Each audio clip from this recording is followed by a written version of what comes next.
नमस्कार। अगर कोई सरकारी नौकरी की तलाश में है तो आज एक ऐसे मौके पर बात करेंगे जो शायद वो तलाश खत्म ही कर दे। चलिए इसे जरा और गहराई से समझते हैं।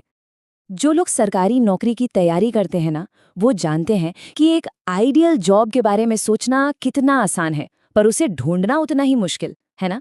कई बार तो सही मौका बस सामने से निकल जाता है। तो सवाल ये है कि भाई, एक परफेक्ट सरकारी नौकरी होती कैसी है? क्या चाहिए उसमें? अच्छी सैलरी, आराम की जिंदगी और सबसे बड़ा सवाल, क्या आज के जमाने में ऐसी कोई नौकरी सच में है भी? चलिए एक लिस्ट बनाते हैं। एक आइडियल जॉब में क्या क्या होना चाहिए?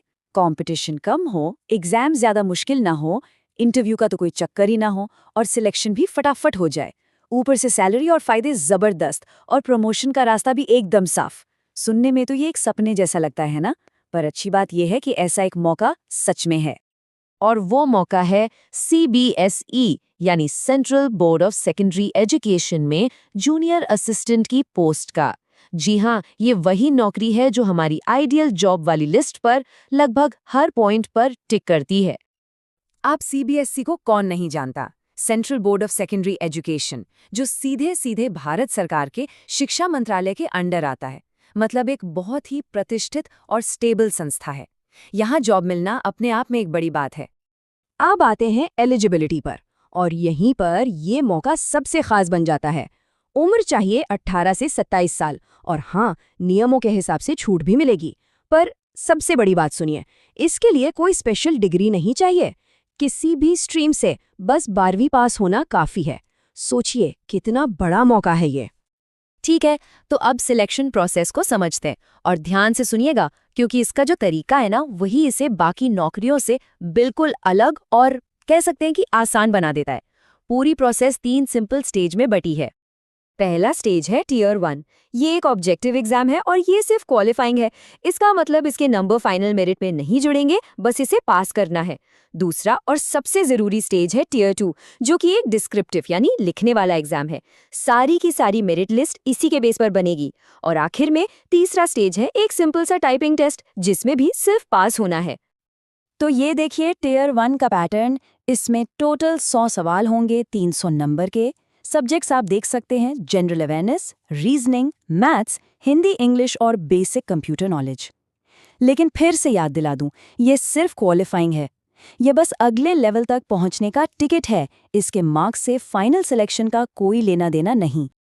और अब आते हैं सबसे बड़े गेम चेंजर पर, वो बदलाव जिसने इस एग्जाम का पूरा खेल ही पलट दिया है।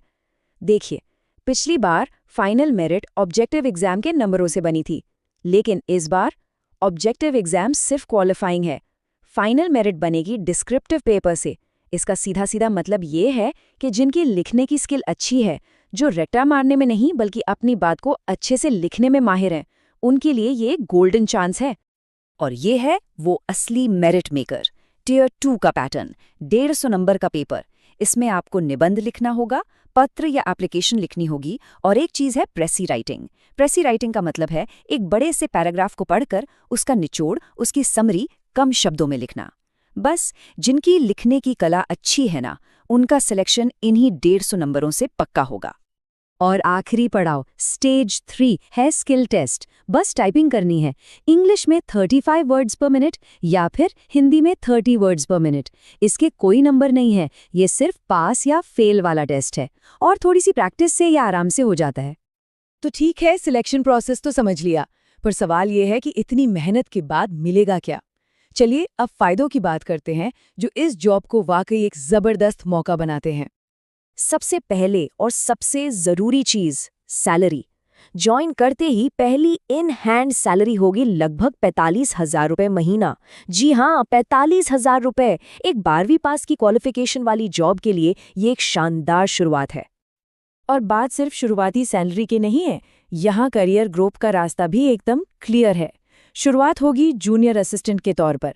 करीब 6 साल में प्रमोशन पाकर बनेंगे सीनियर असिस्टेंट, और उसके बाद अगला प्रमोशन सीधा असिस्टेंट सेक्शन ऑफिसर यानी ASO की पोस्ट पर। मतलब एक बढ़िया फ्यूचर सिक्योर है। पैसे और प्रमोशन के अलावा भी बहुत कुछ है। ये एक पक्की 9 से 5 वाली ऑफिस की जॉब है। मतलब कोई फील्ड ड्यूटी नहीं, कोई बहुत ज्यादा वर्कलोड का टेंशन नहीं, एक अच्छी वर्क लाइफ बैलेंस। पोस्टिंग पूरे भारत में कहीं भी हो सकती है और हाँ, अपने होम स्टेट में पोस्टिंग मिलने के भी अच्छे चांस रहते हैं, जो कि बहुत बड़ा प्लस पॉइंट है। तो अगर ये सारी बातें सुनकर लग रहा है कि ये मौका अपने लिए ही बना है, तो अब सबसे ज़रूरी बात पर आते हैं। अप्लाई कैसे और कब करना है? इन तारीखों को कहीं नोट कर लीजिए।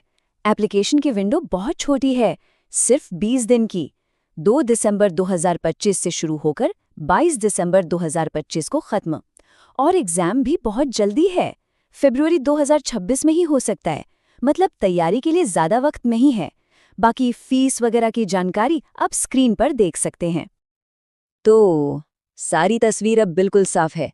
एक ऐसी नौकरी जहां कंपटीशन का तरीका अलग है, जहां सिलेक्शन लिखने की कला पर टिका है और जहां फायदे भी शानदार हैं। अब सवाल सिर्फ एक ही बचता है, क्या ये वही मौका है जिसका किसी को इंतजार था? इसका फैसला तो अब हर किसी को खुद ही करना है।